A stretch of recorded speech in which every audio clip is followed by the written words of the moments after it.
차기 대통령 선거가 오늘로 꼭 180일 남았습니다. 오늘은 이 두 분과 함께 전국 주요 현안 짚어보겠습니다. 김광진, 이낙연 캠프 전략실장 겸 대변인, 그리고 천하람, 최재형 캠프 공보특보 두 분 나오셨습니다. 어서 오십시오. 네, 안녕하십니까? 네, 어서 오십시오. 자, 민주당 얘기부터 할 텐데요. 민주당 얘기는 김광진 대변인께 질문이 좀 집중될 수 있다는 거 먼저 양해를 좀 부탁드리고요. 이번 주가 민주당 경선의 첫 번째 분수령입니다. 예. 내일 대구 경북, 모레 강원, 여기에 더해서 일요일에 1차 국민선거인단 투표 결과가 나오는데 일단 온라인 최종 투표율이 70%를 넘어선 이런 상황인데 굉장히 높습니다. 예. 어떻게 해석하고 계십니까? 지난 충청권 선거가 한 50% 정도대였었는데요. 이제 1차 선거인단 64만 명을 대상으로 하는 1차 슈퍼위크의 대상자분들 70%가 넘게 지금 투표를 하셨거든요. 예. 물론 투표율에 따라서 어떤 캠프가 유리할 것인가라고 하는 것은 열어봐야 알긴 알 것 같습니다. 네. 다만 일반 소위 말하는 조직표를 넘어서서 예. 직접적으로 참여하고자라고 하는 의지를 가지고 있는 개별적인 유권자들의 표심이 훨씬 더 많이 반영되는 지수이기 때문에 저희로서는 기존의 상황보다는 훨씬 더 우리 지지자들이 결집했다라고 하는 생각을 좀 가지고 있는 생각은 있고요. 네. 다만 누가 됐든지 간에 당의 선거에 있어서 많은 권리당원과 유권자들이 참여해준다라고 하는 것은 좋은 일이라고 생각합니다. 예. 자, 오는 일요일 슈퍼위크고요. 그리고 그 다음 주 이제 추석 지나고 나면은 호남 경선을 또 해야 되는 예. 상황인데 이낙연 전 대표가 앞두고 배수의 진을 쳤습니다. 의원직 사퇴 카드를 던졌는데 지금 호남에 사흘째 머물고 계세요. 이 호남 민심이 호소하고 있는 이 대책 통할까요?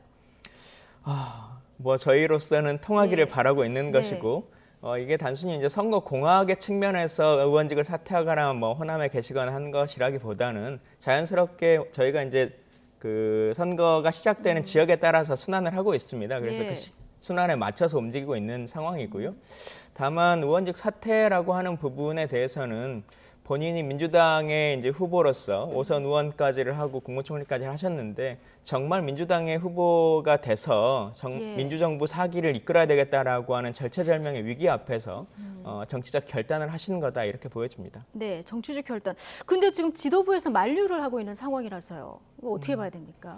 근데 사실은 대통령의 후보로 확정된다면 자연스럽게 그 지역은 보궐선거가 됩니다. 이낙연 후보뿐만 아니라 다른 국회의원직을 가지고 계신 후보분들도 마찬가지인 거고요. 야당의 후보분들도 마찬가지인 상황이죠. 현역 의원이 대통령 선거에 출마할 때는 내가 당선된다면 그 지역에 보궐선거가 있을 수는 있다라고 하는 것이 전제로 출마하시는 것이기 때문에 너무 그 부분에 대해서 강하게 혹은 민감하게 생각하지 않으셨으면 좋겠고요. 꼭 후보가 돼서 그 지역에서도 이기는 선거를 만들어 나가는 것까지가 당이 해야 될 역할이다 이렇게 보여집니다. 예. 자, 이낙연 전 대표가 의원직까지 던지는 의지를 결연하게 보였는데 천하람 특보 예상은 자, 이재명 지사의 대세론이 굳어질 거로 보십니까? 이번 주 지나고 나서 이낙연 전 대표가 좀 반등의 기회를 좀 가져올 수 있을 거라고 예상하십니까? 사실 이낙연 지사께서 큰 정치적인 승부수를 띄우셨고 예. 또 오늘 김광진 전략실장까지 나와 계시기 때문에 좀 어떻게 보면 좋은 전망을 해드리고 싶은데 네. 현실은 그렇게 녹록하지는 않은 것 같습니다. 아무래도 호남에서도 기존의 이낙연 후보의 이제 지지율이 높을 때는 호남 출신의 민주당 대통령 후보 내지는 대통령을 배출하고 싶다라는 네. 열망이 아주 컸었는데 예. 이제는 호남에서도 될 사람을 밀어야 한다. 그래서 이재명 지사를 좀 미는 분위기가 분명히 있습니다. 그래서 저도 지금 전남 순천에서 살고 있는데 예. 제가 직접 주변에 있는 분들께 여쭤보더라도 원래 이낙연 후보를 지지하시던 분들 중에도 이번에는 본선 경쟁력을 생각해서 이재명 지사 쪽으로 가야겠다라고 말씀하시는 분들이 계세요. 다만 변수는 사실 이낙연 후보께서 이번에 이렇게 의원직 사퇴라는 승부수를 안 던지셨다면 지금 이 고발 사주 의혹 이런 것들 때문에 이낙연 후보의 존재감 자체가 옅어지셨을 수 있는데 그래도 일단 이슈가 되고 있다는 점에서는 긍정적이라고 보고 예. 그렇지만 뒤집기는 조금 어렵겠다라는 것이 저의 예상입니다. 예, 좋은 얘기를 해드리고 싶지만 현실적으로 지금 여론 흐름상은 좀 뒤집기는 어렵지 않겠냐 이런 전망을 해주셨는데 부산 지역의 친문 핵심인 전재수 의원에 이어서 586 운동권 그룹 위성군 의원까지 지금 이재명 지사에 합류를 했습니다. 당내에서도 좀 이재명 지사 쪽으로 기운 것 아니냐, 당내 분위기도 이런 뭐 분석들도 나오고 있는데 이낙연 캠프에서 이 부분은 어떻게 보고 계십니까? 뭐 전 의원님 같은 경우는 정세균 후보님 캠프의 예. 대변인을 맡으시다가 또 이제 그렇게 넘어가시기도 하고 했는데요. 물론 다 각자 정치적 판단을 하시는 것이고 대세에 따르는 어떤 선택을 하실 수도 있다고 생각합니다. 근데 예. 아까 호남 민심도 말씀하셨습니다만 민주당의 많은 유권자들 그리고 당원분들은 언제나 될 사람을 선택하기보단 돼야 하는 사람을 선택해 왔던 네. 그런 흐름들이 있고 특히나 호남의 유권자들이 그 중심에서 축을 이뤄주셨기 때문에 저희는 그것을 좀 믿고 있고요. 국회의원 숫자라고 하는 것만으로 모든 것을 선거를 치를 수는 없는 것이다라고 하는 것이 흐름으로 이제 전환되고 있는 예. 상태이기 때문에 저희는 개별 유권자들 한 분 한 분의 마음들이 잘 모이기를 바라고 있습니다. 예, 돼야 하는 사람으로 이제 한 분 한 분의 마음이 모이기를 바란다 이런 얘기를 해주셨는데 앞서 그 의원직 사퇴 관련해서 하나만 더 질문을 예. 드리면 이낙연 전 대표의 지역구가 종로지 않습니까? 이게 상징성이 굉장히 큰 지역구인데 내년에 어떤 바람이 불지 모르는 상황에서 잘못하면 야권에 넘어갈 수도 있는 이런 상황이라 이 부분에 대해서 좀 무책임하다 이런 비판도 나오는데 어떤 말씀 1년 전 상황을 조금 더 돌아보시면요. 예. 그때 이낙연, 황교안 이 두 분이 종로에서 붙으셨고 그 두 분 다 그 당시로 치면 40%대를 왔다 갔다 하는 가장 유력한 여야의 후보셨습니다. 네. 종로 유권자분들은 이 지역에서 여야 어느 누가 당선되더라도 대통령 예. 후보가 될 것이고 그래서 이 지역은 보궐선거가 날 수 있다라고 하는 것을 일정 정도는 감안하셨다라고 보여지고요. 이 지역만을 위해서가 아니라 국가를 위해서 더 큰 쓰임을 할 수 있는 사람을 선택하신 것도 1년 전에 종로 구민의 선택이기도 했다. 이걸 좀 알아주시면 좋겠습니다. 알겠습니다. 국민의힘 얘기도 이제 좀 해볼까요? 1차 컷오프가 15일 다음 주죠? 네, 그렇습니다. 예. 자, 국민의힘이 야심차게 준비한 국민 시그널 면접, 진보가 묻고 보수가 답하는 형식인데 상당한 관심을 끌고 있습니다. 조금 전 2시부터는 이틀째 일정 진행되고 있는데 어제 첫날 면접 주요 장면 잠시 보고 오시겠습니다.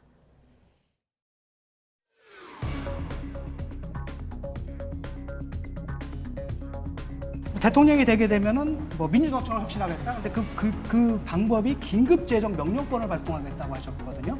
그렇습니다. 근데 긴급재정 명령권을 발동하는 요건이 있죠. 그렇습니다. 그 요건이 뭐죠? 내가 사법시험을 합격한 사람입니다. 아주 골수 좌파들인데 방에서 면접관은 저런 분들을 면접관으로 했죠. 이게 예전에 그 여성 비하, 막말, 발언 뭐 이런 것들이 굉장히 좀 안 좋은 이미지로 남아서 차마 홍준표는 못 찍겠다 이런 거가 많은 거 아닌가요? 그렇습니다. 아 맞네요. 야, 제가 이어서 좀 질문을 드릴게요. 너무 쉽게 인정을 하셔서. 그게 막말이라면 내 수용을 하겠는데 그건 성적 희롱은 아니죠. 아니 유승민 후보만 지금 배신자 뭐 이렇게 이미지에 아이콘이 있어서 그 질문하시는 분은 제가 배신자라고 생각하세요? 그분들도 저는 생각이 바뀔 거라고 저는 믿습니다. 저는 우리 후보들 중에 그동안 살아왔던 거나 정치 철학이나 여러 가지 정책의 일관성이나 이런 거는 제가 중도 확장성이 가장 높은 후보라고.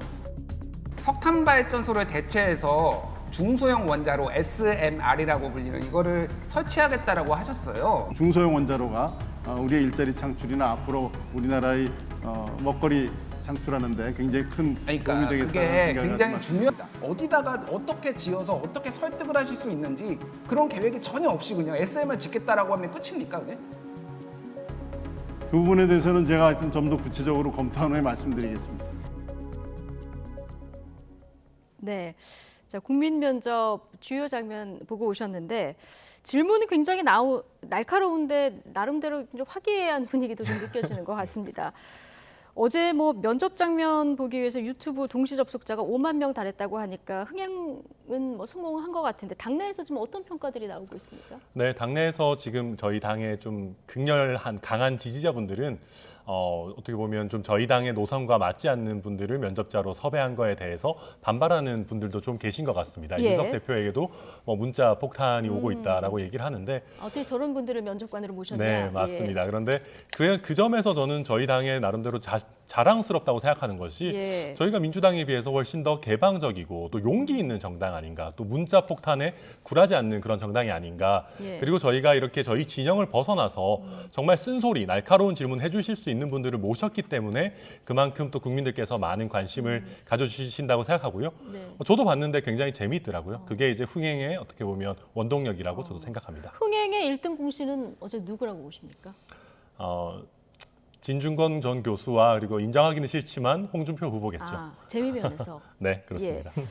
어제 어떻게 보셨습니다. 후보마다 답변하는 스타일이 다 달라서요. 근데 그 전에 5만 명의 동시 접속자를 흥행이라고 볼 수 있을 것인가라고 해보면 너무 참 적다? 아니요. 그 숫자가 예. 작다 많다의 네. 문제가 아니라 실은 가장 유력한 야당의 대선 후보를 정하는 상황인데 어떤 TV 토론도 아니고 후보 간에 공박이 있는 것도 아니고 그런 상황이 없이 컷오프의 절차로 계속 진행해 나간다라고 하는 것은 타당이긴 합니다만 참 안타깝다라는 생각을 갖게 되고요. 사실 정상적인 토론이었다면 뭐 유튜브뿐만 아니라 방송을 통해서도 많은 국민들이 훨씬 더 쉽게 보실 수 있었을 텐데 예. 라고 하는 안타까움은 좀 든다는 생각이 같습니다. 예. 자, 그리고 천하람 변호사가 최재형 전 원장 캠프에 계시니까 네. 질문을 드릴 텐데 앞서도 얘기 들어오시지만 또 이제 검토하고 있다 이런 얘기를 하시다 보니까 네. 최재형 후보 너무 검토만 하시는 거 아니냐, 대선 전에 검토는 끝나는 거냐 이런 얘기 하시는 분들이 있거든요. 근데 방금 이제 화면에서도 보셨지만 예. 그 SMR 소형 원전이죠. 이걸 어디다 지을 거냐 이제 답변을 요청하셨는데 아니 대통령 후보가 이걸 어디다 짓겠다라고 말을 하면 되겠습니까? 당장 그 지역 주민들도 난리 날 것이고 이걸 예. 대통령 후보가 섣불리 결정할 일이 아니고 관계 전문가들과 상의를 해서 최적의 후보지를 정할 문제에 있고 당연히 검토를 하겠다라는 것이 저는 정답이라고 생각하거든요. 그래서 이 부분에 대해서 검토가 덜 됐다, 뭐 준비가 부족하다라는 것은 저는 지나친 좀 마타도어에 가깝다라고 보고요. 또 한 가지 어제 그 면접에서 재밌었던 것은 진중권 전 교수께서 이런 얘기를 하셨어요. 이렇게 흠이 있는지 좀 흑역사가 있는지 좀 열심히 뒤져봤는데 최재형 후보는 파도 미담만 나오더라. 그래서 저희 캠프에서도 이거 모두가기의 아이콘인 진 전 교수에게 인정받은 후보다. 저는 그렇게 생각하고 있습니다. 그렇군요. 네. 그리고 검토하겠다 이런 답변은 좀 신중한 답변으로 이해하면 되겠다. 네, 맞습니다. 예. 자, 진중권 교수 그리고 김경률 회계사 민주당에서도 면접관으로 이제 한번 모시려고 하다가 무산된 적이 있거든요. 예. 개인적으로 어떻게 보십니까? 저는 근데 대통령이라고 하는 자리에 대해서 훨씬 더 무게감 있고 진중하게 생각해야 된다고 생각하는데요. 어느 순간부터 대통령 선출이라고 하는 절차가 너무 쇼프로처럼 이루어지고 그 사람 자체가 가지고 있는 아주 깊은 국정 운영에 대한 철학에 대해서 깊이 있게 묻지 않는 이런 상황들이 벌어진다고 생각합니다. 그래서 저는 관련해서 질문을 하거나 답하는 사람들도 이 후보에 대한 애정을 가지고 그리고 당에 대한 애정을 가지고 진지하게 질문하는 것이 훨씬 더 중요하다고 생각합니다. 흥행보다는 대통령 후보를 이제 뽑는 거다 보니까 좀 진중하게 접근하는 자세는 필요하다. 예. 그런 의미에서 그럼 민주당이 지난번에 이 면접관으로 채택하지 않은 건 잘했다 이렇게 보십니까? 저는 그건 괜찮았다고 생각합니다. 알겠습니다. 자, 오늘도 2시부터 지금 진행되고 있는 거죠. 네, 오늘 그렇습니다. 원희룡 전 지사 그리고 윤석열 후보도 오늘 면접이 진행되는 것으로 알고 있는데 아마 윤석열 후보에 대해서는 고발사주 의혹 관련한 질문이 나올지 이 부분도 좀 지켜봐야 될 것 같습니다. 지금 연일 이 의혹 관련해 속보, 단독 기사들 계속 쏟아지고 있는 이런 상황인데요. 이야기를 좀 해보겠습니다. 오늘 오전에 공수처가 김웅 국민의힘 의원 그리고 손준성 당시 대검 수사정보정책관 자택, 사무실 전격 압수수색에 들어간 이런 상황이거든요. 지금 국민의힘에서는 반발도 나오는데요. 지금 어떻게 보고 계십니까? 네, 물론 저도 국민의 한 사람으로서 이게 빨리 진실이 밝혀지고 우리 대선이 이제 이런 고발사주 의혹 이런 것이 아니라 정말 미래 비전에 대한 경쟁이 되기를 바랍니다. 예. 다만 국민의힘에서 이제 다소 반발을 하고 있는 부분은 국민들께서 많이 보셨겠지만 예를 들어서 윤미향 의원이라든가 실제 지금 구속이 되어 계시는 이상직 의원, 예전에는 민주당 소속이셨죠. 이런 분들의 정말 큰 의혹들이 있고 당사자들이 정말로 수사의 대상일 때는 의원회관 압수수색 이런 것들 안 했습니다. 예. 사실 그때 당시라고 해서 뭐 의원들의 핸드폰이나 이런 걸 압수할 필요성이 없었던 게 아니거든요. 예. 그런데 이 야당 의원에 대해서만 유독 심지어 김웅 의원은 아직 피의자도 아니고 참고인 신분임에도 예. 불구하고 의원회관에 이렇게 신속하게 압수수색을 하고 또 나아가서는 김웅 의원이 도착하기도 전에 예. 변호인과 동석할 기회조차도 주지 않고 들이닥치듯이 이렇게 와가지고 압수수색을 했거든요. 이런 것들을 봤을 때 과연 공수처, 검찰을 비롯한 여러 수사기관들이 여야를 공평하게 대하고 있느냐, 이 점에 대해서는 중대한 의문을 제기할 수밖에 없다. 그런 입장입니다. 지금 사법정의 바로 세우기 시민운동이 이제 고발에 들어간 지 4일 만에 오늘 압수수색이 단행된 상황인데요. 조금 전에 저희가 김웅 의원 그 압수수색 진행된 이후에 입장을 들어봤는데 모략극이다 뭐 이런 강한 단어까지 써가면서 이제 절차에 대해서 반발하는 모습도 보고 왔습니다. 자, 지금 국민의힘에서는 좀 너무 야당 관계자의 좀 너무 빨리 이런 의혹에만 너무 빨리 지금 압수수색이 진행되는 거 아니냐 이런 얘기를 하셨는데 어떻게 보십니까? 이상직 의원 같은 경우는 공수처가 만들어지기 전에 이미 구속돼가지고 예. 구치소에 있는 상태 아니겠습니까? 그래서 뭐 더 이상 논의할 필요가 없는 상태로 있는 것이고요. 사건이 벌어지면 어떻게든 빨리 정리를 하자라고 하는 의견들은 여야 간에 지금 다 가지고 있는 상태이신 것 같고, 특히나 야당 안에서도 이 사건이 선거 기간 내내 질질 끌면 좋지 않다라고 하는 인식을 갖고 계신 거기 때문에 저는 빨리 정리하는 게 대한민국을 위해서도 옳다라고 보여지고, 공수처 입장에서는 당연히 현직 검사도 직접적으로 이제 연관이 되는 상태이고 관련자분들의 진술이 하루하루가 지금 달라지고 있는 상태지 않습니까? 예. 그래서 핸드폰이라든지 여러 가지 상황들에 대한 압수수색은 시급하게 필요했을 것이다라고 보여집니다. 예, 시급하게 필요했을 것이다. 자, 윤석열 전 총장이 입건되느냐 마느냐 이게 굉장히 이제 중요한 포인트가 될 것 같은데요. 지금까지 나온 내용으로는 어떻습니까? 이 가능성? 사실 가능성은 전 매우 낮다라고 봅니다. 그러니까 윤석열 후보가 피의자로 이렇게 적시가 되어 있다 안 되어 있다 이런 식의 언론 보도들도 나오고 있습니다만 네. 우리나라 법상으로는 피의자라는 거에 대해서 그렇게 큰 의미를 둘 필요는 사실 없습니다. 예. 요새 시민단체들에서 많은 고소 고발들을 하고 있습니다만 우리 형사 체계상 고소나 고발을 당하면 대부분 피의자로 적시가 되기 때문에 그 자체에 그렇게 큰 의미를 둘 필요는 없는 것이고요. 다만 사건 실체로 들어가서 보면 지금 현재 단계에서 윤석열 후보가 직접적으로 개입을 했다라는 정황적인 증거는 전혀 나오지 않고 있습니다. 이런 상황에서 윤석열 후보가 실질적인 의미의 피해자다라고 하기에는 너무 이른 시점이다. 이렇게 정리할 수 있겠습니다. 예. 지금 진상 조사를 하고 있는 대검도 곧 수사 전환할까 이 부분도 관심인데요. 어제 국회에 나온 박범계 장관 이렇게 얘기했습니다. 이 얘기 잠깐 듣고 오시죠. 공익신고자가 더구나 공익신고라는 제보까지 했지 않았습니까? 그러면 사건은 그 증거 사실로 가지고 빨리 밝혀야죠. 이 사건은 법률 검토를 가정적인 조건하에 해봤더니 여러 개의 제목, 적어도 5개 이상의 제목에 해당할 여지가 가정적이긴 합니다만 그런 여지가 있고 그렇기 때문에 지금 최 의원님 말씀하신 것처럼 간단한 네, 뭐 가정이라는 조건을 달긴 했는데 법률 검토를 했더니 적어도 5개 이상의 죄목에 해당할 여지가 있다 이렇게 얘기를 했는데요. 곧 수사로 전환될 거라고 보십니까? 대검이 계속 수사를 하는 것이 맞을지 아니면 대검의 감찰이 끝나고 국회 보고가 된 이후에 국정조사로 가는 것이 맞을지라고 하는 부분에 대해서는 조금 논의를 해봐야 될 것 같고요. 현재 상태로 보면 이게 윗선의 직권남용이 있는 것이냐라고 한다면 공수처가 중심이 돼서 이제 조사를 할 것이고 혹은 검사의 공직선거와 관련한 공직자의 선거 관련한 문제다라고 하면 검찰에서 조사를 할 것이고요. 아니면 지금 이제 실명이 나와 있는 판결문의 유출 이 사건이라면 경찰이 중심이 돼서 이제 조사를 하게 될 텐데 이걸 따로따로 분리할 수 있을 만한 규모의 상황은 안 되는 것 같습니다. 그래서 통합을 좀 해야 될 것 같고요. 저는 전국에는 국정조사로 가는 방법이 가장 효과적인 방법이지 않을까 이렇게 생각합니다. 국정조사. 자, 국정조사 이 가능성 얘기 전에 박범계 장관이 국회에 나와서 한 얘기인데 가정이라는 조건을 달고 지금 얘기를 했고요. 네. 그 전에 유의미한 조사가 진행 중이다 이런 얘기를 한 적이 있었는데 이것도 근거를 갖고 한 얘기다. 이거 국회에서 이런 발언을 했습니다. 네, 저는 보십니까? 사실 박범계 장관께서 이런 얘기 하시는 것도 좀 부적절하다고 생각합니다. 아직 조사가 종결된 것도 아니고 지난번에도 국회에 나오셔가지고 손준성 검사와 윤석열 후보는 친분이 깊은 관계 그 이상의 관계였나요? 정확한 제가 워딩은 기억나지 않습니다만은 뭔가 이 뒤에 실체가 있는 듯한 느낌을 꾸준히 보이고 계시는데 저는 이게 법무부의 수장으로서 과연 적절한 말씀이신가? 오히려 지금은 좀 더 냉정하게 최대한 신속하게 조사를 할 테니 조사 결과를 기다려달라는 정도로 말씀하시는 게 적절하지 않는가? 저는 그런 좀 비판을 드리고 싶습니다. 예.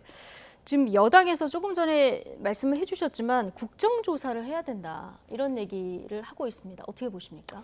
사실 근데 이게 법률적으로는 조금 문제가 있습니다. 우리 국정조사 국정감사 및 조사에 관한 법률에서 보면 국정조사에 대해서 재판이나 수사 중인 사안으로서 형사소추에 영향을 미칠 수 있는 것에 대해서는 하지 못하도록 하고 있습니다.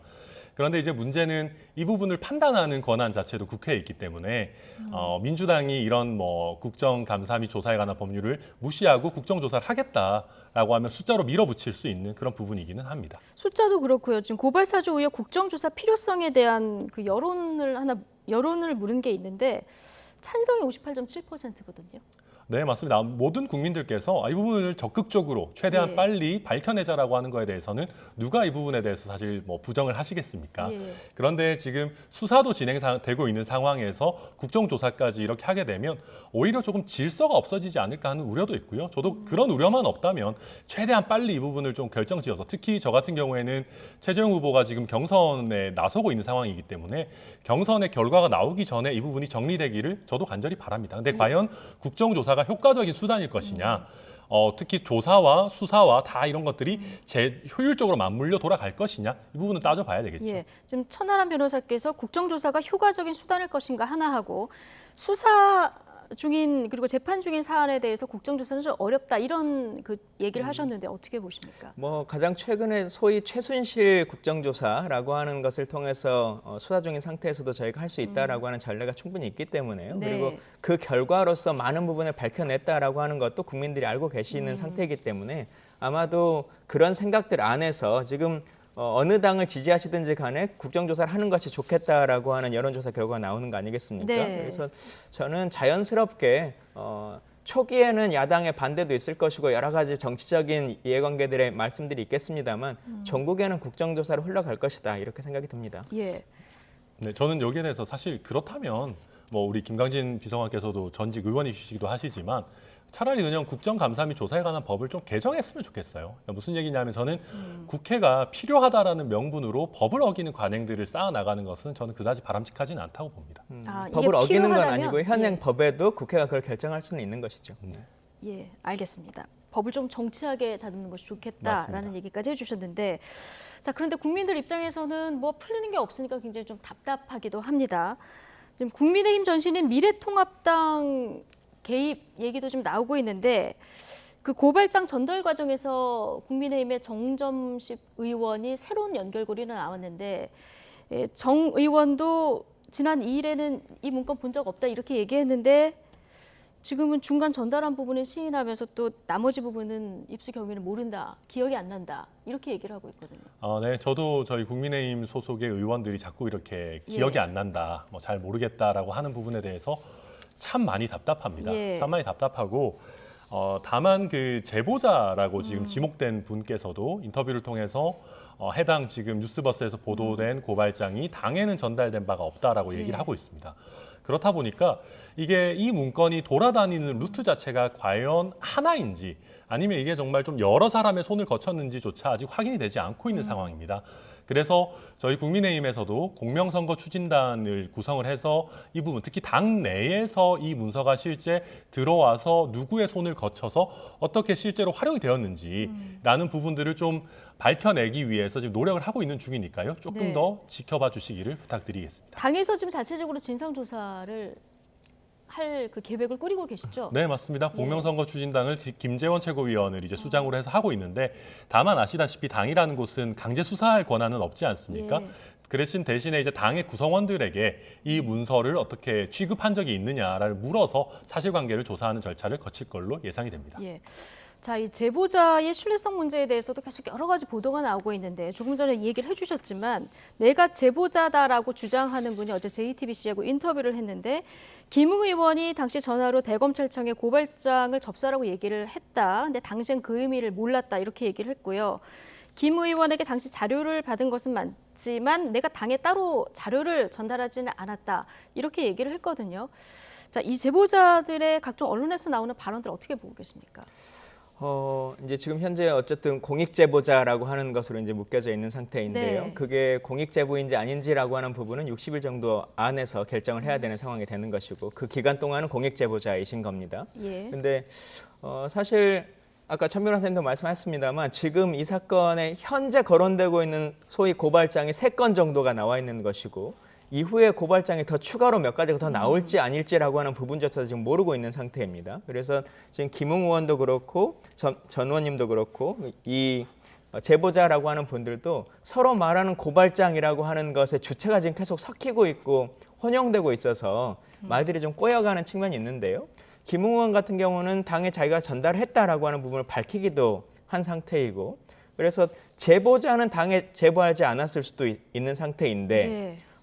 김웅 의원님은 제보하셨을 수 있는 상태가 되는 것이고 그래서 이 3가지의 고발장 그리고 추가적으로 고발장이 더 있는지에 대한 부분까지도 조사가 이루어져야 되는 것이고 당 안에서 셀프로 이것을 감찰하겠다 이제 이렇게 말씀하시는데 과연 국민들이 어느 정도나 신뢰를 그걸 가지고 하실 수 있으실 건지 그리고 그 결과에 대해서 국민뿐만 아니라 당의 지금 12명의 대선 후보분들도 다 동의하실 수 있는 결과가 나올 것인지 첫날의 상황만 돌아본다 할지라도 뭐 이준석 당대표께서 당무감찰을 하겠다 이렇게 말씀하시고 그 다음날 바로 당은 제보받은 바가 없다 뭐 이제 이렇게 발표가 나왔는데 그 다음날 당에서 또 고발장을 제출하고 받은 것처럼 또 전 의원님이 그렇게 수신한 것은 맞다라고 하는 부분을 밝히기도 한 것의 상황들이 벌어지는 거 아니겠습니까? 그래서 이미 지금 상태에서도 국민의힘이 자체 조사하는 것에 대한 신뢰성은 거의 깨져 있는 상태 아닌가 싶습니다. 자, 예. 여기서 잠깐만 하나만 예. 그 팩트만 바로 잡으면요.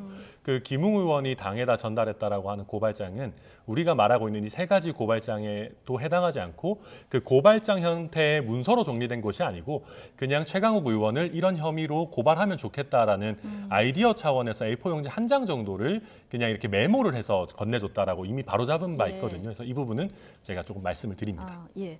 어쨌든 뭐 앞으로 진행되는 뭐 수사 상황들을 조금 지켜봐야 되겠습니다만은 이번 의혹 윤석열 전 총장의 단기적으로는 좀 악재인 것만은 분명해 보입니다.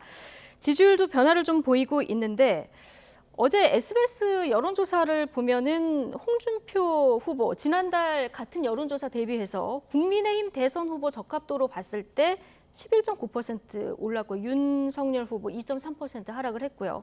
그런데 국민의힘 지지층만 놓고 보면 윤석열 후보가 52.3, 홍준표 후보가 28.7로 윤 후보가 앞서는데 반면에 또 민주당 지지층으로 보면 홍준표 후보가 35.6%고요. 윤석열 후보가 5.5% 오히려 뒤바뀌거든요. 저희 김광진 대변인께 여쭤볼까요? 이거 홍준표 후보의 힘일까요? 역선택의 힘일까요?